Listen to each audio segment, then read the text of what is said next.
Hi everyone.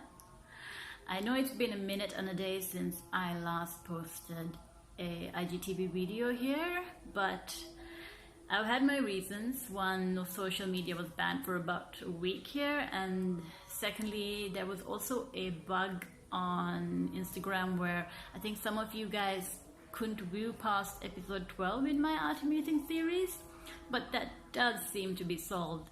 So here I am with a new video, and in this video I'm actually going to talk a little bit more about problem solving, something that I actually covered in a previous video, or rather I talked about how I approach problem solving and what I do to deal with mistakes or feeling like I can't make progress, and that does include taking time off and going away so that I can come back with fresh eyes. And in this one I'm going to talk about something that can occur. I think we all go through it when we work on paintings, and this episode is specifically for other painters.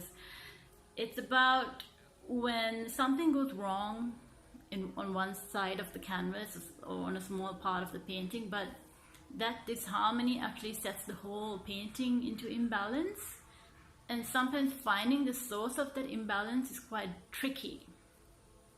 And sometimes what we do is that we think that the problem is elsewhere, and we end up fixing something that isn't broken because we haven't realized the problem is elsewhere on another side of the painting, and it's just reflected elsewhere on another section of the painting.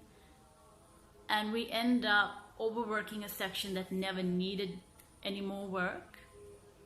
Sometimes at this point it's a good idea to get a second opinion if you can do that, or like I said, take a break, go away, come back, or take time to really analyze the painting, because if you think a part of the painting has an error, really look at it and figure out if that is the section that has a mistake, or if that section feels imbalanced as a result of something going wrong elsewhere.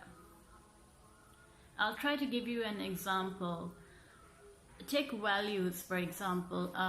Values are basically the grayness range, or how dark or light color is, and each color has an inherent value. And when, for example, say that I'm painting a portrait and I have a face up front and a background color behind the face, and I find that my face isn't emerging forward enough, it seems to be falling to the background, and I haven't really figured out why this is happening, and I want to bring it out.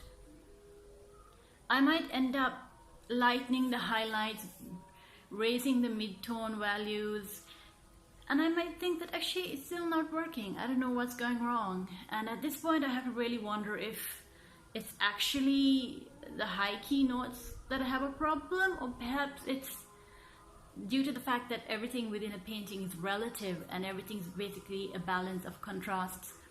Perhaps it's the opposite end. Perhaps it's the deep shadows that actually have a problem, not the midtones or the highlights.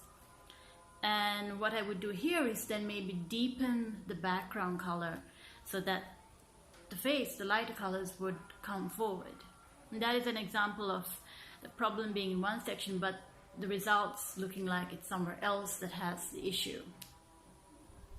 And these things do occur, and like I said, it's useful to have someone else look at it, and because sometimes someone who hasn't seen the process of the painting right from the beginning, they might say, oh, actually I can see what the problem is because I haven't gone blind to the painting. Because when, as an artist, while you work on the painting over and over again, hour upon hour, you do go blind to the small details as your eyes get tired, and that's quite natural. But that's just something to keep in mind when you are working and when you're problem solving within a painting, that sometimes the errors are not where you think they are. It can be quite deceptive.